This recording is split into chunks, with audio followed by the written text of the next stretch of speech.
Bem,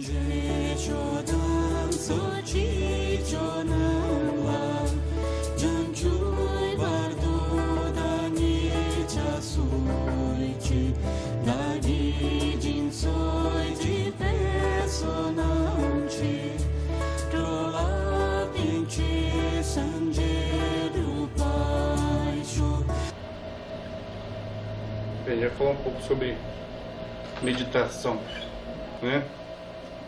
Primeiro,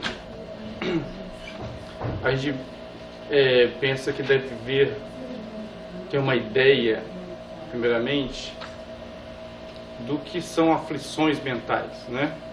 O que a gente diz o que é aflições mentais? A gente reconhecer que essas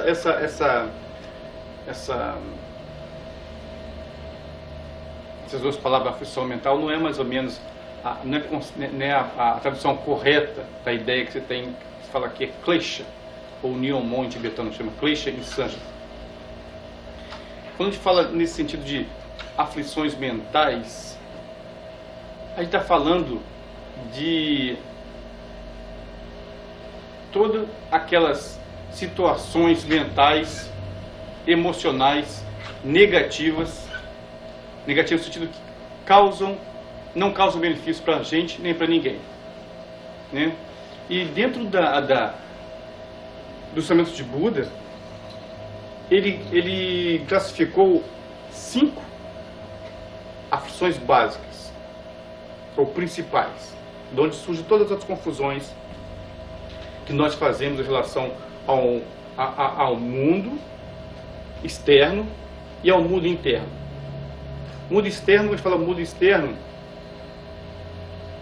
a gente está falando de todos os fenômenos fora da nossa mente, né? Tudo que é fora da nossa mente, que é nosso corpo, é fora da nossa mente.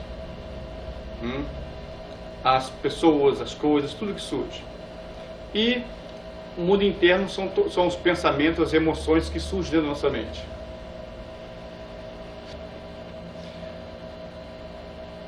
No dia a dia, digamos, no decorrer da nossa experiência, nossa existência que a gente tem com a gente, com os outros, nós vemos sempre dentro de um sistema principal de quê? Tem coisas que eu gosto e tem coisas que eu não gosto, né? Tem coisas que não afligem, são neutras também, né? Mas como são neutras, elas não vão atingir a gente de forma nenhuma, então não tem nem por que citar coisas neutras. Nós estamos citando coisas, quando eu digo coisas, são essas emoções que surgem no relacionamento entre a pessoa e as experiências que a pessoa tem. Quando eu digo a pessoa, a mente e as experiências da mente. Certo? Então nós temos basicamente 5 venenos mentais, ou aflições mentais, ou esses kleshas. Que o primeiro de tudo, a base de tudo, é o chamado de ignorância. O não saber. Quando eu falo não saber conhecimento técnico ou conhecimento catedrático, mas eu não saber o que realmente nós somos, o que as coisas são, como as coisas acontecem, por que as coisas são, como fazer, não saber qual que é a real natureza de todas as coisas. Natureza absoluta de todas as coisas. E pelo seu não saber qual que é a real natureza de todas as coisas, em sua essência, surge o apego e a raiva, né? O apego no sentido de que, porque nós não sabemos como as coisas são, nós temos uma experiência com algum tipo de fenômeno que surge, ou na nossa mente, com o pensamento, emoção, né? Ou exteriormente, mas vamos colocar mais exteriormente, que é mais fácil para poder lidar e entender, no primeiro nível. Você vê qualquer coisa, e por você não saber o que você é, e o que realmente a coisa é, se apresenta, você vai ter 2 tipos de emoção. Ou você vai gostar daquilo, aquilo vai ser prazeroso, ou aquilo vai ser uma coisa que vai te incomodar, que você não vai gostar. Automaticamente, se você gosta, você quer; se você não gosta, você quer se livrar. Dessas duas coisas de gostar e não gostar, aí vai surgir o orgulho e a inveja, que são os outros dois subsequentes kleshas, ou aflições mentais, ou venenos mentais, confusões mentais. Porque se você tem, você fica orgulhoso porque você tem aquilo que você gostou. Você gostou de um copo de água, eu gostei, e eu possuo. Isso me traz uma satisfação de eu possuo isso, porque eu posso olhar em outro lugar e outras pessoas não têm, outros não têm isso. Se eu gostei e não possuo, eu fico com inveja, ou não tem aquilo, se apresenta para mim, se apresenta para outra pessoa, é outra pessoa que está tomando um pouco de água, né? Que nem o que agora você talvez possa estar com sede, aí eu tenho um copo de água para beber e você não tem. Aí eu bebo um pouco de água e vocês ficam com inveja, porque vocês estão com sede de poder estar bebendo água agora e não bebem água. Porque estão aqui me escutando. Porque não, ou seja, não tem, ninguém foi lá e trouxe para vocês um copinho d'água no Pires. Assim, poxa, ele tem água para beber lá enquanto fala. E de outra forma, poderia ser que eu teria água, todos teriam água, e só um de vocês tivesse chá. Gostoso, né? Quem gosta de chá, né? Ou tomando um uísque, ou tomando uma cerveja, uma Coca-Cola, e com pessoas servindo, né? Ao seu lado, vindo aqui, tá tudo bem com você? Toma, senta aqui, tudo. E isso gera o quê? Orgulho. Que eu estou bem tratado. Isso é sutil, essas coisas acontecem o tempo todo, né? E a gente está tão acostumado com o hábito, com isso, que isso é o que surge espontaneamente na nossa mente quando há uma relação do indivíduo com o mundo externo.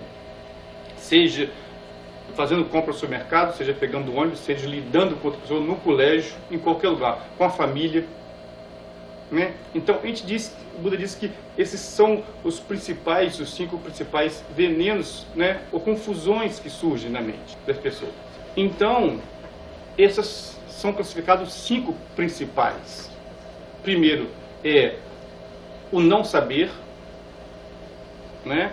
E que em tibetano eles falam que é Maripa, em sânscrito eles chamam de Avidya, né? Que é esse não saber. Pelo não saber, você é levado ao apego às que você gosta e à rejeição ao que você não gosta. E daí surgem os outros dois, são orgulho e inveja. E esses são esses venenos mentais que estão entranhados o tempo todo nas nossas experiências diárias, na nossa experiência diária com as pessoas e com a gente mesmo. Isso está tão entranhado em vários níveis de sutileza, e às vezes é grosseiro, que a gente percebe, né?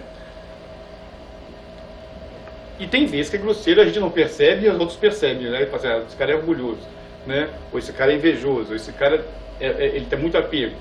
Mas às vezes a gente consegue ver isso. Ou deixa eu parar, mesmo sentar um pouquinho, daí que vem a meditação. O que da meditação? Você conseguir parar um bocadinho e ver qual desses venenos mentais é mais forte dentro do nosso dia a dia, dentro da nossa experiência, dentro do nosso lidar com nós mesmos e com os outros ao mesmo tempo. Às vezes nós temos vou usar a palavra em sânscrito, que é melhor, um klesha, que é esse veneno mental, esse tipo de emoção negativo, né? Às vezes nós temos um klesha que é mais forte, temos uma inveja. Às vezes nós temos o apego, às vezes nós temos a aversão. Às vezes nós temos o não saber. O não saber, no sentido, chega tão grosseiro que fica estúpido. Não querer perceber nada. Não ter a mínima ideia de como as coisas, sabe, motivação, como as coisas podem ser. Então esses são 5 venenos básicos que vão, através da interação deles e dos objetos, vão surgindo vários outros que são, na verdade, outras coisas que fala que é mago, qualquer coisa assim, qualquer outro tipo de emoção, vão surgir, são filiais desses 5, né? São produções desses 5.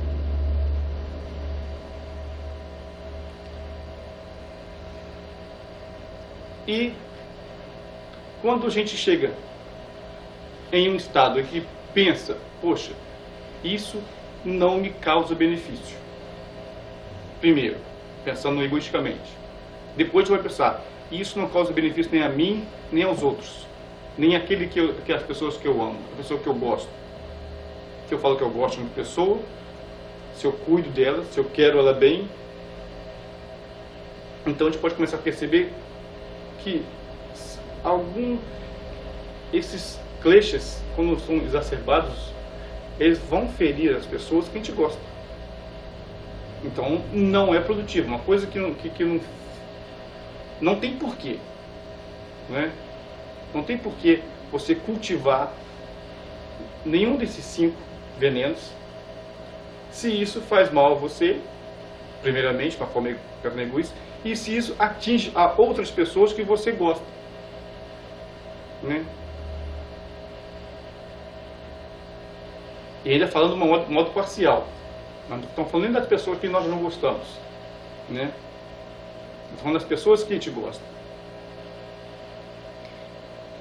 Aí vem, agora, qual é o método para poder lidar com isso?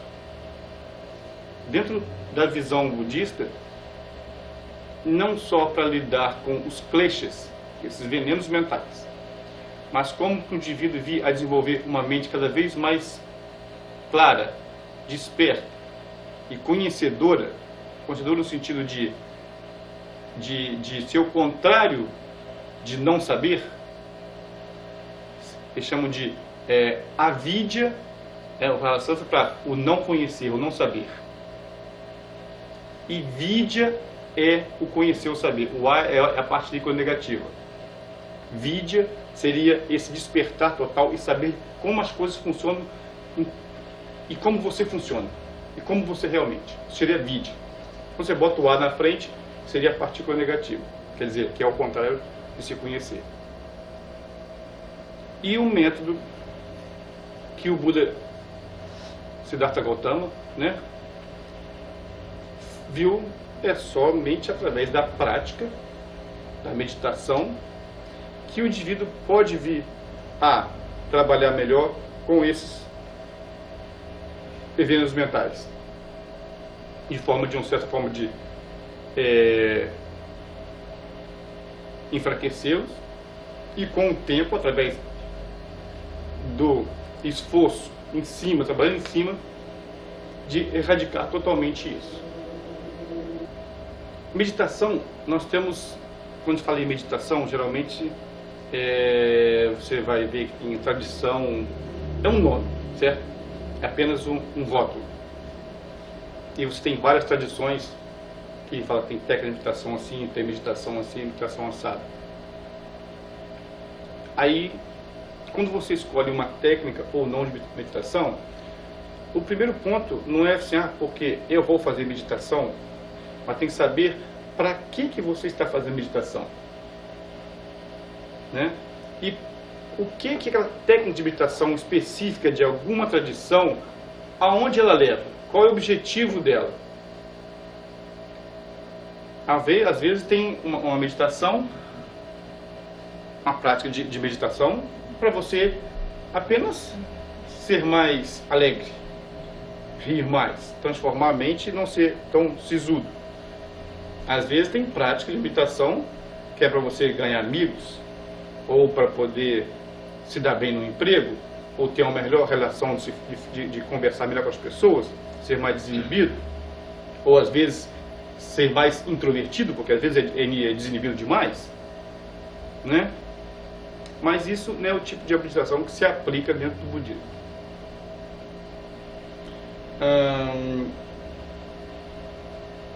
O objetivo dentro da meditação do budismo é que o indivíduo, no final de tudo, ele venha a poder conhecer, a poder saber. a tirar o A, a partícula negativa do vidya. É totalmente saber como as coisas são, para poder acontecer o quê?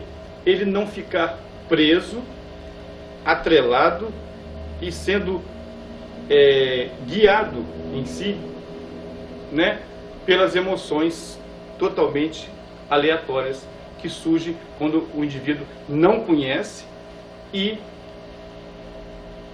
surgem quando ele tem experiência com os outros ou com ele mesmo, que são os 5 venenos.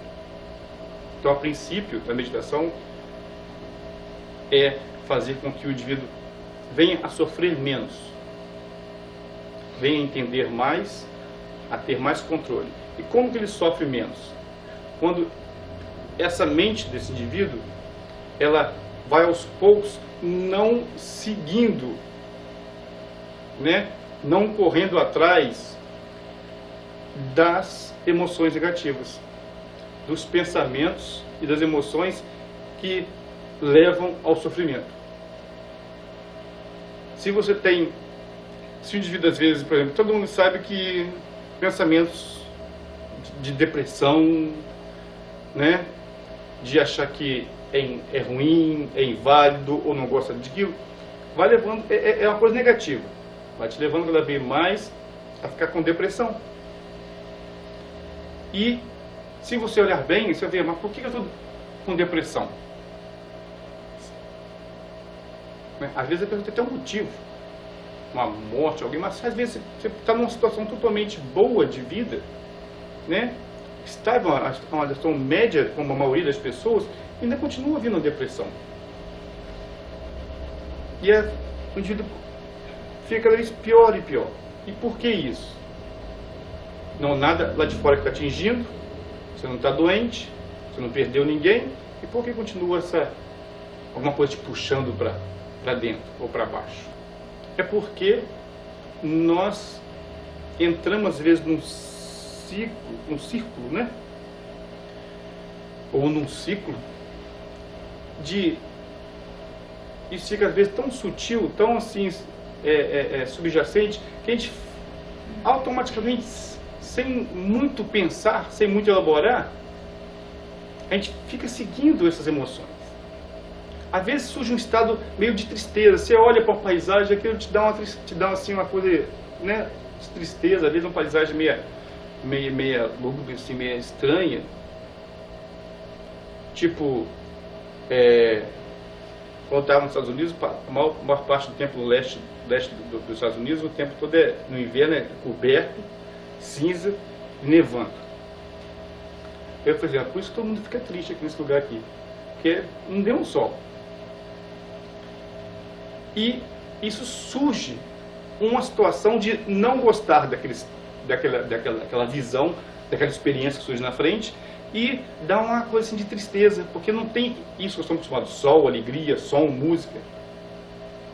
E o que acontece com a gente? Quando surge esse pequeno, tênue sensação de tristeza pelo ambiente, porque lembra a gente assim, pálido, cinza, lembra alguma coisa muito fria, úmida, ruim, e automaticamente, sem percebermos, a mente vai e se agarra nessa emoção, né? Que surgiu a emoção de quê? De aversão, não é? De não gostar daquela paisagem, daquele tipo de cenário.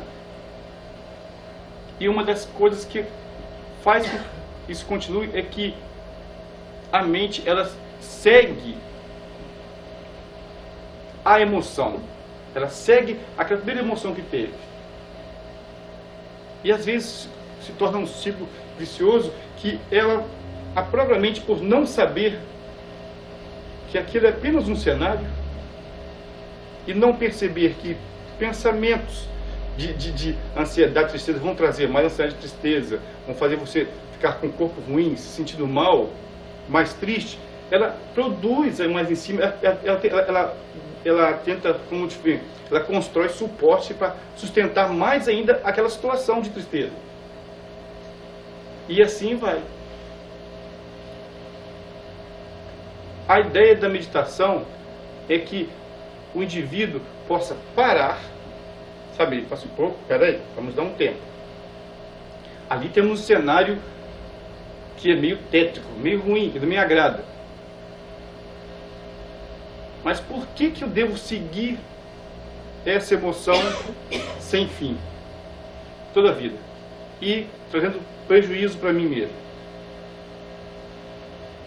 Porque eu não posso parar, peraí. Isso é apenas um cenário que está mostrando assim. É o tempo que está assim. Eu posso ver outro lado bom nisso. Por que eu estou vendo aversão a não gostar disso? Né? E geralmente a gente não pensa assim. A gente vai em cima e se prende aquilo. O que seria a ideia da meditação? Uma primeira visão da meditação no budismo é você sair um pouco, não deixar sua mente seguir essas emoções, esses pensamentos, esse estado, trazer sua mente fora desse cenário. A princípio, eu sempre falo, é como se estivesse num cinema, né? Vendo um filme. Você vê uma cena triste. Alguém lembra de uma cena triste de cinema que você chora muito? Hã? Alguém dá uma Titanic? Titanic? Eu não sei porque eu não vi. Mas eu vi um ontem chamado Clube da Saudade, Jardim da Saudade, que eram 4 japonesas que se encontravam e começavam a contar sobre o passado antes da guerra. Muito, muito, muito bom. Foi ontem de ontem. E no fim, as cenas japonesas não, chinesas, na verdade, chinesas. E no fim, aquela cena triste de chorar. Lembra? Clube da Felicidade. Clube da Felicidade. É uma coisa assim. Clube da Felicidade. Procurem ver. É muito bom. Muito bom. São 4 mulheres. Chinesas. Então, no fim, tá com essa vontade de chorar. Por quê? Que você chora com uma coisa que não está acontecendo de verdade. Por que a gente chora por um videotape que está passando lá na TV, que amanhã pode passar de novo, repetir a mesma coisa? Porque na vida assim, nossa vida normal, as cenas não repetem assim, dessa forma, com exatidão. Não é como voltar. Peraí, vou chorar de novo, volta a fita, não é? Eu quero chorar mais, volta a fita. A gente não escolher só ver filmes alegres de comédia. Né? Então, era como se você tivesse em frente à televisão, com seu aparelho de DVD, e você desse um pause. Né? Aí a imagem congela, mesmo aquela imagem triste lá, você pode olhar por trás da televisão, ver se você vê as pessoas lá, ver se vê tudo, não tem nada. Você pode desmontar a televisão, desmontar o DVD, desmontar tudo. E você não vê nada. Então, o que acontece? A gente, na hora, o que acontece da cena do filme, existe essa situação de a gente realmente se perder, né? Dentro do cenário. E olha que, não sei qual é o tamanho de vocês, né? Mas geralmente, no máximo vai ser isso, assim. Né? Está acontecendo ali, dentro de um quadrado desse tamanho. E a gente se deixa levar. Agora, imagina isso no dia a dia. Lidando com pai, com mãe, namorada, marido, filho, patrão, empregado, pessoas na rua. Né? Aí a gente começa a botar a culpa nos outros. Eu vou sair daqui, vou virar monge, vou para um monastério e vou me livrar dessa problemática da civilização de todo mundo, patrão de tudo isso.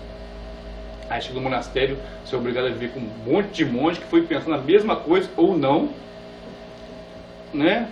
Aí que entra ainda mais conflito. Então, para isso para que a coisa funcione, tem que ter regras. Como fazer? Como deve agir? né? Então surge regras em qualquer lugar, porque cada um tem as suas ideias. Mas a princípio, o que se tenta fazer com a meditação é você dar um pause, né? E procurar ver o que está acontecendo ali, dentro daquela cena, dentro de você. Espera aí, eu estou aqui sentado no sofá, comendo pipoca, né? E chorando. Por quê? Porque essa preta para mim é real. Como eu posso reagir a isso? Com certeza nós não podemos transformar, né? Gerenciar tudo que acontece à nossa volta. Não podemos. Nem com a gente mesmo. Mas nós podemos, sim, ter domínio de como nós vamos responder a isso, de como nós vamos vivenciar essa situação, de como vamos experimentar isso. Tem pessoas que riem quando acontece tragédia, né? Pessoas que choram, pessoas que não sentem nada com ver uma criança, que as fotos de criança na África toda, né, acontecendo ao vivo, e outras não. Então nós podemos, com o treino, saber como reagir a esses estímulos externos, à situação que nos cerca. É claro que isso não acontece assim, e nem é um caminho fácil. Então, para isso, a gente usa a meditação como um método para poder ir enfraquecendo, não deixando que esses 5 venenos venham a ser os senhores, né, das nossas atitudes, ou mesmo da nossa mente. Que eles não venham a ser os condutores dos nossos pensamentos e de como nós devemos sentir.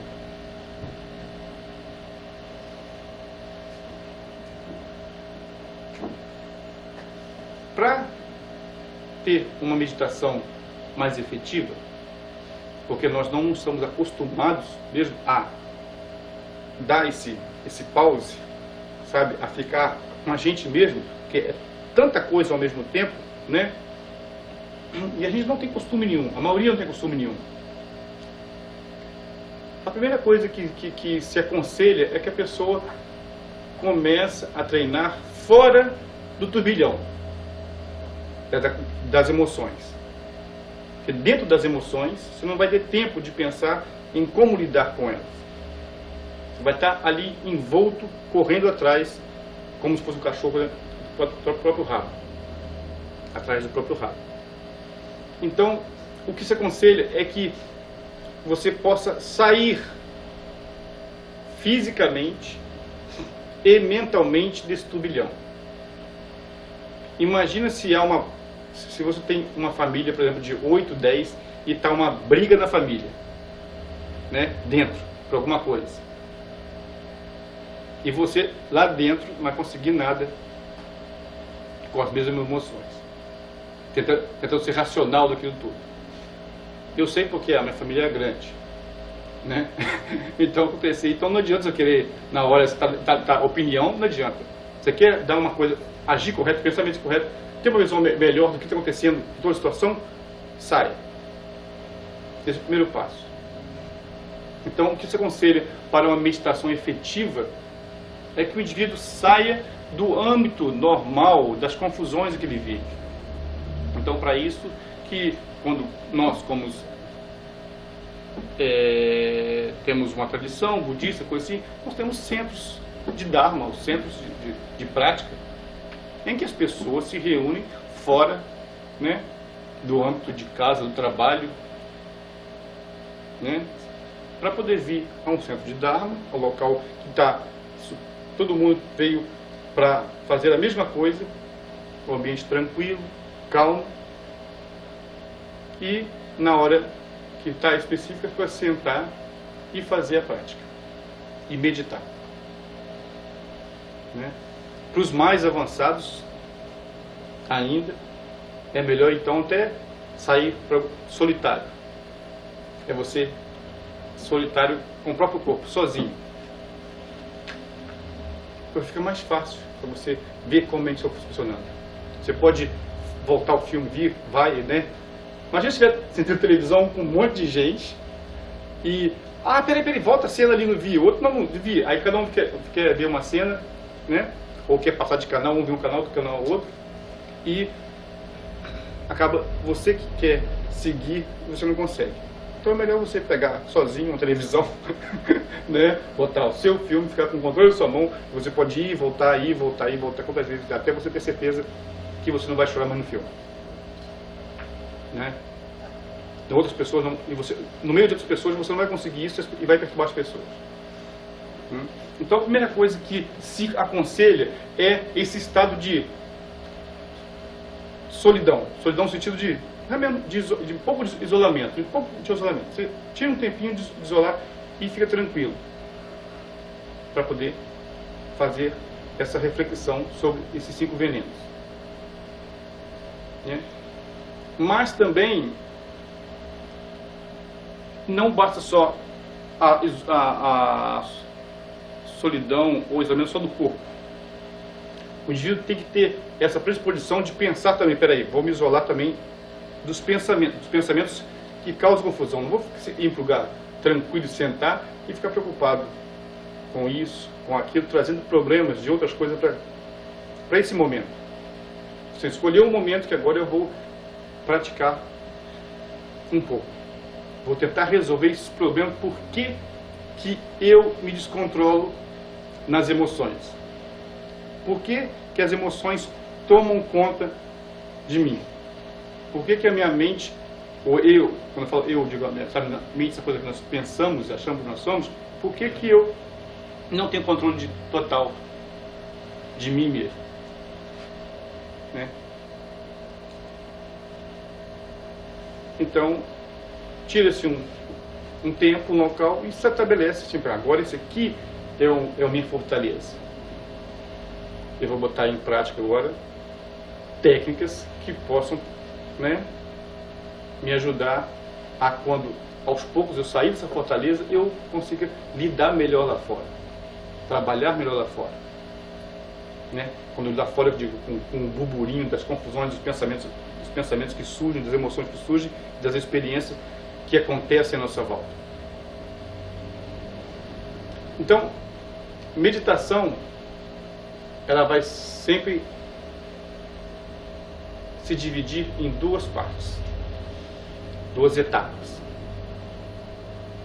A primeira etapa é você conseguir estabelecer sua mente em uma base.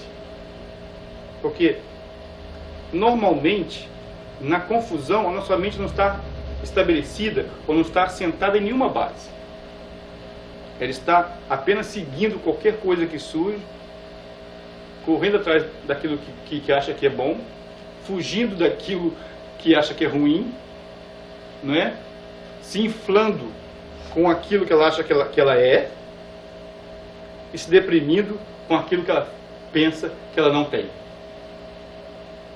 porque os outros têm. Ela viu que outros têm e ela não tem. Então nós temos, primeira coisa, que assentar essa mente para não sair pulando atrás dessas coisas. O que se chama, o nome que isso dá em santo é shamatha, que é, ou em tibetano é shine, que chama-se habitando em paz. É uma meditação de pacificar a mente, de estabelecer a mente numa base. Porque, em geral, nossa mente fica assim, pulando esse tempo todo. Então nós vamos estabelecer ela. E após, nós temos essa capacidade de estabelecer a mente e ver claramente o que está acontecendo, qual é a cena, que aquilo é uma cena, que aquilo não é uma coisa real, não é assim que isso funciona. Por que eu estou me envolvendo com tal tipo de emoção? Por que eu respondo dessa forma? Né? Aí nós vamos, após estabelecer uma mente que possa ver a tirinha, sabe? Pega como se fosse uma tirinha de jornal. A tirinha de jornal é tirinha de quadrinho de jornal. Né? Vai passando cenas por cenas ali. E ao estabelecer a paz da mente é como você fosse um leitor, estivesse fora e visse quadro a quadrinho como ele funciona. E não alguém que está vivendo dentro do quadrinho. É tirar essa situação de eu fora, pelo menos durante um pouco tempo, em que eu estou praticando e meditando, fora dessa situação. Então, cada um antes pode ver assim, qual que é a coisa que me aflige mais? Qual que é o veneno que me aflige mais? Onde está mais forte? Né? Aí você vai e tentar sair dessa situação e observar. A segunda etapa da meditação, que chama-se de Vipassana, ou Laton em tibetano, que é a visão profunda ou visão superior, é que depois que você já acalmou essas situações, elas estão fracas, elas não mais te perturbam, você não é mais levado por elas, não há mais aquela situação de realmente você se inflar por qualquer situação. Quando eu digo inflar, não só no sentido de ficar com raiva, mas inflar mesmo até no apego, no gostar, né? Não ser dominado. Aí nesse próximo passo você vai procurar uma coisa mais sutil, que vai revelar totalmente o chamado saber, ou conhecer realmente o que é, o que as coisas são, o que você é. A primeira parte, que foi criar uma base, pacificar, foi apenas estabelecer que, ok, eu não estou em cena. Essa é a primeira coisa. Eu não vivo isso. Aquilo é um teatro. E não deixar se afetar tanto. Então esse é o primeiro passo. Agora, essa segunda parte da meditação, que é a visão profunda, é você ver agora, mas quem ou o que é aquilo que se apresenta para mim? O que é aquela cena? Né? O que são essas pessoas? O que é aquilo que está acontecendo tudo fora de mim? E também o que é esse mim ou eu que eu digo que está tendo essas experiências, está vendo tudo isso? É uma meditação mais profunda, em que você vai conhecer o que é e qual a natureza do sujeito e também do objeto. Que o resultado dessa meditação é realmente o desvelar o saber. É acabar com aquele não saber. Ele que é a base da onde surgem aqueles venenos mentais. O não saber, a ignorância, é aquilo que faz surgir o apego, a raiva, o orgulho, a inveja, tudo os conceitos. Que através disso surge, isso é assim, isso é assado, aquilo é do outro, aquilo é da forma, a gente cria um mundo em cima de conceitos. Voltando para a primeira parte, que é você estabelecer uma base e você criar condições de você trabalhar, que é aquilo que a maioria das pessoas ainda estão tentando fazer, né? A gente tenta se fazer sempre, que é enfraquecer e eliminar esses venenos mentais. O que ele deveria fazer? Por exemplo, para a raiva. Que ferramenta a gente usa em meditação para combater a raiva? Que é esse estado de ter aversão, de raiva das coisas. Paciência. Medita-se em raiva usando paciência. Quando você tem desejo demais, você medita em quê?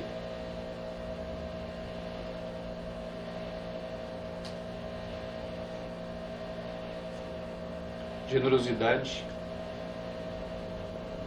né? Quando você tem muito apego, o seu veneno é mais aquele apego e o desejo, você trabalha meditando em cima da generosidade. quando você tem muita inveja, orgulho, você tem que pensar, meditar sobre a mutabilidade, ou digamos assim, né, a impermanência sua e dos outros. Quando você tem inveja demais como veneno, você deve meditar sobre a similaridade de você e dos outros,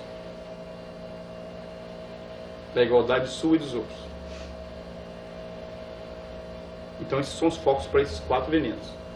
E quando é a ignorância ou não, ou a estupidez, a estupidez é assim, sou totalmente botada, tem problema de botar, ficar um pouco botada e normalmente não ter nenhum discernimento para as coisas.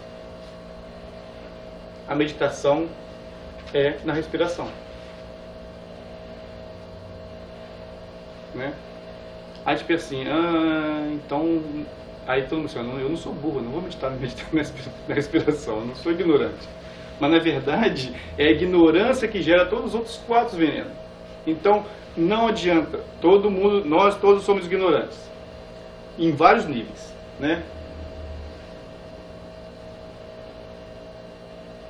Então a respiração, prestando atenção a meditação em que você presta atenção na respiração, ela é a básica para todos, porque você vai trazendo a sua mente para ser cada vez mais focada ou unifocada, unidirecionada, que normalmente a nossa mente ela tenta focar tudo ao mesmo tempo, ou muitas coisas ao mesmo tempo. Ela não consegue manter, olhar para uma coisa e estar ali. A mente, ela pula tanto que ela olha, quando eu falo olhar, não é só prestar atenção e focar só com a visão, mas quando eu falo olhar, é a atenção mental. Você pode até fechar o olho e olhar com a mente em alguma coisa. Mas quando não há esse treino, essa habilidade de meditação, a gente fecha o olho, olha com a mente alguma coisa e a decadinha essa mente está vagando para outras coisas. E pula para outras coisas. Um som surge e ela muda. Então, a ideia, a princípio, é que a prática da meditação na respiração, você venha a estabelecer sua mente onde você queira. A ignorância é não saber como as coisas surgem, como as coisas são. Então, através da meditação da respiração, do foco na respiração, você vai aos poucos trazendo sua mente para um local só. E automaticamente sua mente para de ficar pulando como um macaco louco numa árvore grande, né? Eu não sei qual a fruta que o macaco gosta mais, né? Banana? Não, eu pensei que era banana. Eu acho que isso é mitológico, né? Não. Ela come tudo. Né? Você pensa numa goiabeira imensa, né? Um grande pé de goiaba. E o macaco vai ficar para lá e para cá, né? Ele não fica num galho sentadinho, comendo uma só ali. Ele come um cadinho, vai para lá, um cadinho, né? Pula para lá e para cá. E assim é a nossa mente. Então, e o que o macaco faz? Ele quer comer, acha gruda naquela, que é o apego, né?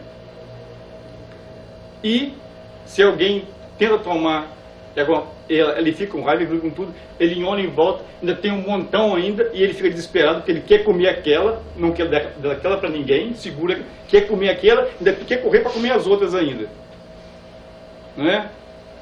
E fica essa confusão, assim, nossa mente. Além de grudar naquilo que já está com ela, que ela gosta, que a gente gosta, a mente gosta, gruda, quer devorar aquilo, ainda está procurando outras coisas boas igual aquela para devorar também. Então, a meditação da respiração é como trazendo o macaco para poder, sabe, assentar, acalmar, em que você possa ver claramente o que está acontecendo na sua frente.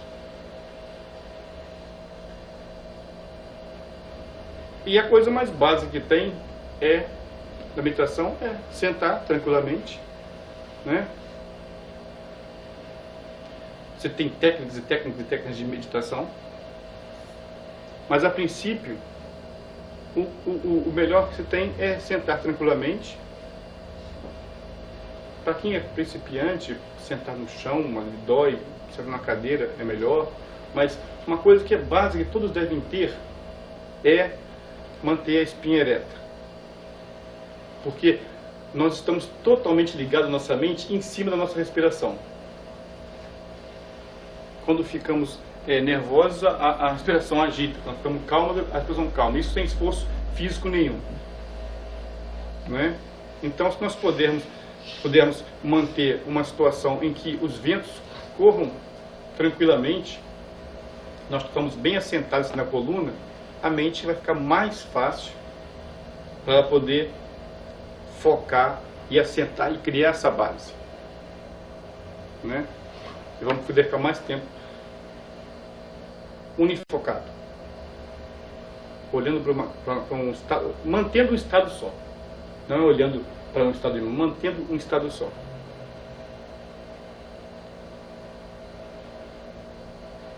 Às vezes a gente pode pensar que vou fazer isso enquanto eu faço isso já quando eu estou escrevendo, quando estou vendo televisão. Ter a mente focada, estou vendo televisão, estou com a mente focada, mas não é bem isso. Porque você está entrando em outro mundo, você está saindo do mundo que você está vivendo e está entrando no mundo da televisão, né? Ou em qualquer outra coisa. Então, para você não ficar envolvido em nenhum aspecto de emoção em outra situação, o bom é você tirar um tempinho, 10 minutos, 15 minutos, tanto que você puder, e testar por quanto tempo você consegue ficar com sua mente estabilizada. Não quer dizer que você não vai pensar em nada, isso é o grande erro. Não é cortar o pensamento da mente, não é apagar a mente. O grande desafio para de pensar, até que é fácil. Você toma uma anestesia, um sonífero, apaga, né? Toma um porre muito grande, bebe muito, apaga, não pensa em nada. O grande desafio da mente é você estar acordado, os pensamentos surgindo e você não segui-los, ou não tentar pará-los. É tipo, não tentar parar os pensamentos e as emoções que te agradam, ou que não te agradam, e não seguir e não se fixar e se apegar naqueles que te agradam. Porque os pensamentos surgem dentro da própria mente, né? É a própria mente em si. Não há diferença da mente e do pensamento. A diferença é o quanto que a mente ela se opõe àquilo que ela acha que é bom e o quanto ela se apega naquilo que ela acha que é bom para ela. Conseguiríamos ficar um tempo assim, com os pensamentos surgindo, as emoções surgindo, e a gente ser o dono da nossa mente? A mente, na gente que eu falo a mente ser a própria dona dela, ela não seguir aquilo que ela pensa que é bom e não rejeitar aquilo que ela pensa que é ruim, e não ter nenhuma situação de apego e aversão com as coisas que ela mesma produz. Então essa que é a grande não falo feeling, né, da meditação. Essa tipo de meditação que realmente vai trazer resultados. Enquanto a meditação de você querer apagar os pensamentos vai trazer apenas um estado de brancura e apatia, o que por sinal vai te levar a mais ainda não saber, porque você vai estar apenas apagando o quadro, rejeitando tudo, tipo, não vou pensar mais, vou ter esse hiato de tranquilidade e paz por não pensar. Mas não adianta, daqui a pouco surge, a vida continua. Não tem como você não pensar lidando diariamente com as coisas. Você não vai ficar parado dentro do seu quarto, né? Não pensar. Porque não adianta, né? A mãe chega, o marido chega, a mulher chega, bate na porta, vai sair aí não. Não tem como. O seu corpo, você tem um corpo que está com fome, as coisas assim não funcionam. A grande coisa é que você, enquanto meditando, você não segue atrás dos pensamentos, nem tenta bloquear os pensamentos. E ao mesmo tempo, você seja dona, quando eu falo você, a própria sua mente, dela própria. Ela possa ver os pensamentos surgindo, né? O pensamento é como se fosse o filme. A cena surge e acontece uma cena ruim, ele olha sem ter aversão àquela cena e sem se envolver emocionalmente, tipo, é ruim, e começar em cima dessa cena, botar um monte de julgamento, um monte de rótulo, apenas observar e ver que aquilo é uma cena ruim. Que ali surge um pensamento bom e ele observa, ele passa. Disse que é como se você estivesse sentado na frente de um rio, na beira de um rio, né? E água passando. A água do rio é o pensamento. O rio está lá. A nossa mente, a própria nossa mente é o rio, aquele fluxo direto, né? Aí vem o rio, a água passando. O rio é um só, mas a água que começa aqui, logo após um pouquinho de tempo, ela não vai estar mais ali. Então a ideia é de como se você estivesse na frente do rio e água passando, e não que você vai julgar dentro do rio e ver a água passando. Não, essa água aqui é o rio. Se ela passar e não deter, eu vou perder o rio. Mas não é assim. O rio continua. A ideia é que você não fique fixado na ideia de que se os pensamentos são bons ou ruins, se eles se apresentarem, que eles são a coisa mais importante que tem. Você tem que segurar eles ou tem que rejeitar eles. Isso pelo menos numa sessão de meditação. E a ideia é que isso depois vai ser uma coisa mais contínua.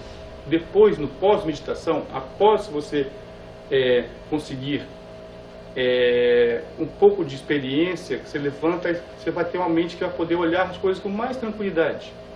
Vai poder ter experiências ao seu redor e você não vai ficar tão envolvido assim.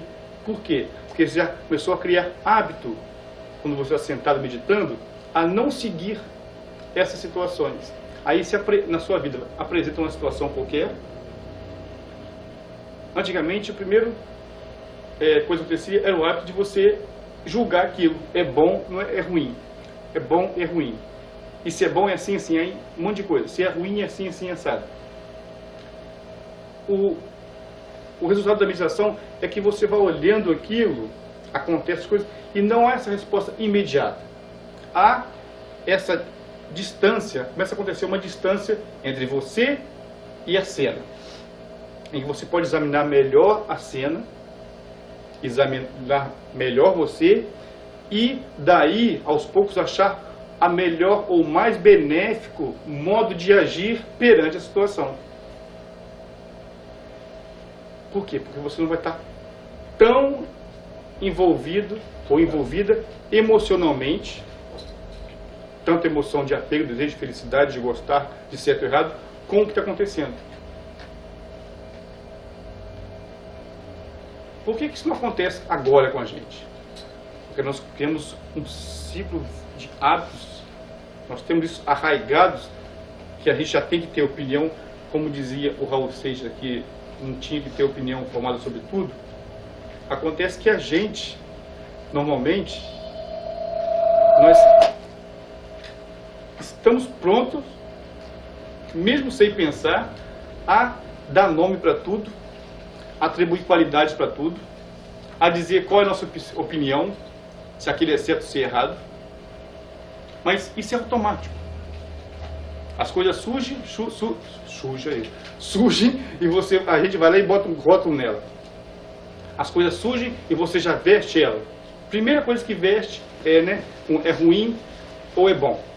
Eu gosto, não que é ruim e é bom verdadeiramente, mas isso em relação à nossa perspectiva. Eu gosto, eu não gosto. Isso é muito relativo, porque gosto, não gosto, né? Cada um tem o seu gosto e o seu não gosto.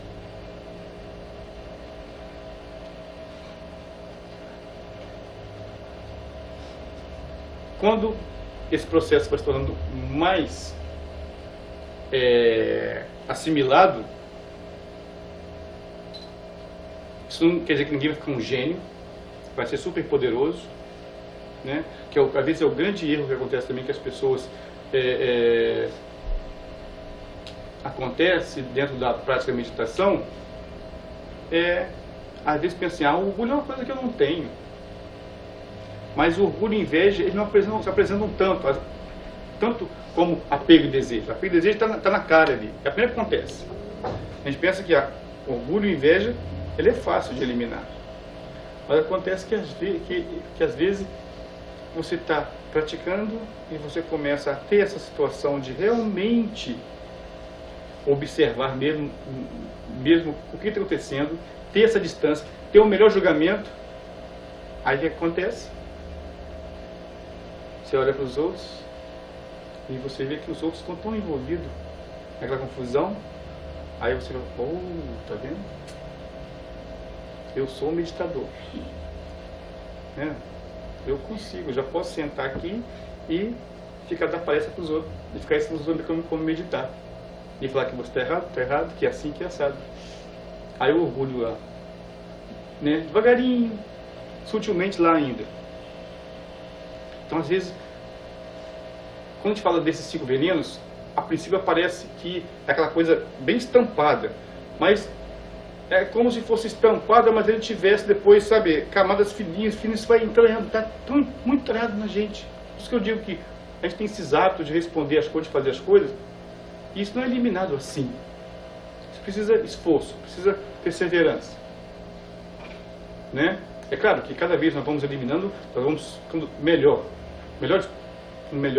e nos tornando pessoas, indivíduos melhores. Do que, claro, os outros que estão totalmente enredados nessa situação de confusão. Mas temos que ter também a humildade de ver que eles ainda sutilmente estão lá. Então, conforme a pessoa dentro do caminho, no caso do caminho budista, ele vai praticando, adentrando na meditação, ele tem alguém que vai dizendo, olha, você faz isso, pode acontecer aquilo. Aí ele está meditando, passou lá um tempo de meditando, aí ele teve algumas experiências meditativas dentro do estado de meditação, algumas coisas começaram a surgir para ele, tanto externamente como dentro da própria mente. Então, a pessoa vai recebendo instruções de outros que já tiveram mais experiências ou que já receberam instruções sobre o que acontece com o indivíduo quando ele medita. Porque isso, sem ter uma instrução correta, no sentido de alguém que já pode instruir, a pessoa pode surgir algum tipo de fenômeno, algum tipo de situação da meditação dentro da própria mente, porque antes ela não estava observando a mente. Antes da meditação, a gente estava só correndo atrás dos pensamentos, tanto os agradáveis como os não agradáveis, que a gente corre atrás de pensamentos não agradáveis, na verdade, porque se nós temos aversão aos pensamentos desagradáveis, mas ainda continuamos correndo atrás dele. Se nós tivéssemos aversão, ele surgisse, a gente tivesse aversão e não corresse atrás, a gente eliminava ele na hora. Isso é uma grande, não sei se é grande sutileza, mas é meio que um pulo de gato. Porque tem coisas que nós não gostamos. Isso mas não quer dizer que nós estamos agarrados a ela. Porque se surgem emoções, pensamentos dentro da nossa mente que nós não gostamos, ora, se não gostamos, eu não quero mais. Era para acabar. Não era para a gente entrar em situação de depressão, de ira, de raiva, de apego, de desejo, de aversão, nada disso, e continuando nisso. Era a reflexão, isso não é bom, eu não gosto, e acabar com ele. Na verdade, nós nos fixamos, mesmo sem gostar, nós nos fixamos também em situações dolorosas. Eu digo, ou pensamentos de aversão, de não gostar. Acontece muito em briga de vizinho, né? Vizinha não gosta da outra vizinha, em vez de se desligar da vizinha, não, né?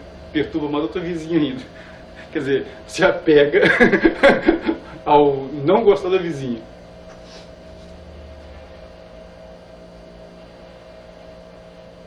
E, por causa disso, enquanto a pessoa antes não olhava para a mente e agora está olhando um pouco mais para a mente, olhando com mais atenção para as coisas, ela pode se sentir diferente, ter experiências diferentes. Coisas que antes não surgiam na mente dela, por causa do turbilhão desses pensamentos, das emoções, começam a surgir. Talvez mais clareza, né? Mais percepção. Agora ela vê, às vezes ela olha assim, ela vê uma luz, ou vê qualquer coisa, né? Ou se sente num estado totalmente assim, sabe? Ela senta e medita, e aquilo dá uma situação de bem-aventurança, ou de êxtase, ou de felicidade, e ela que pensa que, isso aí é a grande realização. Esse é o Nirvana, né? Mas aí pode também incorrer no erro de se apegar a esse estado, né? Se fixar a esse estado de que se apresenta diante dela. Ela vai meditar. Primeiro turbilhão de pensamento. É difícil segurar a mente, difícil fazer uma base com a mente, difícil de você não seguir as emoções, né? Difícil de você não dar uma opinião mental em cima do que acontece na sua mente. Mas depois aos poucos você começa, aquilo vai se abaixando, vai se tornando mais fraco, e por bocadinho aquilo é totalmente eliminado. E aquilo não é eliminado, na verdade aquilo está tão sutil que não aparece mais, como se fosse um vulcão em erupção. Aquilo parece que o céu está limpo, né? O sol está brilhando, aquela coisa linda. Aí toda vez que você vai e senta, o sol brilha, né? Está bonito. E a gente acha que esse brilho de sol é, né, a grande coisa. Mas tem que pensar que nós também podemos nos agarrar, né? Gerar esse apego, que antes que a gente queria, o desejo, quem também estava tentando não deixar a mente se ver envolvida com ele está sutilmente lá surgindo nessa manifestação de que você conseguiu dominar grande parte das suas emoções. Quando fala emoções negativas, aí o indivíduo fica preso, é o que diz dentro da meditação, vai ficar presa dentro do estado de bem-aventurança. Não é bem-aventurança, ela fica presa dentro daquele estado que se apresenta para ela. E ela não evolui dali. Ela vem a tomar aquilo como sendo o objetivo, o ponto final, a última estação. Porque ali está tudo bom, né? Mas aí, sutilmente, lá no fundo ainda há uma situação de fixação, que é o problema todo nosso, abrindo assim, um parênteses assim, estou falando, o problema todo do nós como seres, e que o budismo fala, não é o apego, não é o desejo, desejar as coisas. Você pode desejar coisa boa, como pode desejar coisa ruim, né? Nesse momento, nós estamos falando de meditação, que é como lidar com as aflições mentais, porque nós desejamos, de alguma forma, ter algum tipo de ferramenta que ajude a gente a se ver um pouco mais livre dessas confusões. Então é um desejo. Eu desejo ser feliz. Outros desejam ser felizes. Desejo ter uma mente que seja mais tranquila. Então o problema não é o desejo. O grande problema é a fixação. É agarrar, sabe? Você tomar aquilo como sendo primordial. e aquilo ser o condutor. Imagina que é como se a mente fosse uma coisa assim, cheia de dente assim, e o objeto, qual que seja ele for, sendo ele grosseiro, como o desejo de uma pessoa, de uma casa, ou que desejo, fixar, desejo é querer, é achar, aquilo é bom, mas como aquela imagem que tem de que o dedo é bom, só serve a grande coisa para indicar a lua, né? Vai falar do mestre que mostrou a lua. Você nunca viu a lua, não sabe onde está a lua. Aí a pessoa vai, o dedo te mostra a lua. O dedo é grande coisa, mas depois que você viu a lua, você não precisa mais do dedo. Né? Ficar agarrado no dedo, depois que viu a lua, é um desperdício. Então, o problema todo nosso é que, né, a mente é como se fossem uns dentes assim, que vai e se encaixa, gruda numa peça de isopor, de garrafa, né? Ou numa goma, né? E se agarra na goma e fica preso ali. Por quê? Porque a mente não, ainda ela não tem total, não é controle, mas autonomia dela própria. Se ela está fixada, grudada em alguma coisa, ou qualquer aspecto que surge dela. A grande liberdade da meditação, isso no final da meditação, é essa situação de não fixação. Você pode, isso não quer dizer que você não vai conseguir, não vai querer ir para faculdade, construir casa. Não, pode acontecer tudo isso. A vida pode continuar rodando normalmente. O problema é o quanto a gente gruda nisso. Fica preso como se fosse... senão ele vai saber, passarinho, quando pegava uma varetinha assim, aí ela na jaqueira, né? Tem aquele leite da jaca. Você pega, faz aquele visgo assim, né? Passa no palitinho, aí fica tipo um chiclete. Não sei se os meninos sabem não. Hã? Os meninos devem saber. Faz assim uma goma e chama de visgo, que sai uma seiva da jaca, você gruda na vareta, aí o passarinho vem pequenininho, voando, puf, bate o pé ali e gruda. Aí você vai lá e pega ele. Fiz não.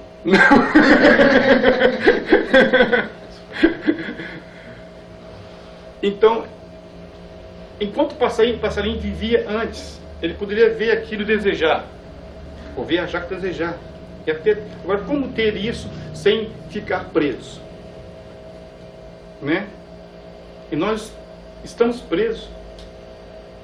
Na verdade, nós nos prendemos praticamente a tudo. É por isso que eu disse antes que nós nos prendemos a mesmas coisas que nós gostamos e nos prendemos, né? Ficamos agarrados às coisas que nós não gostamos. A gente não gosta daquilo, mas fica agarrado daquilo. Fica alimentando uma coisa que a gente não gosta.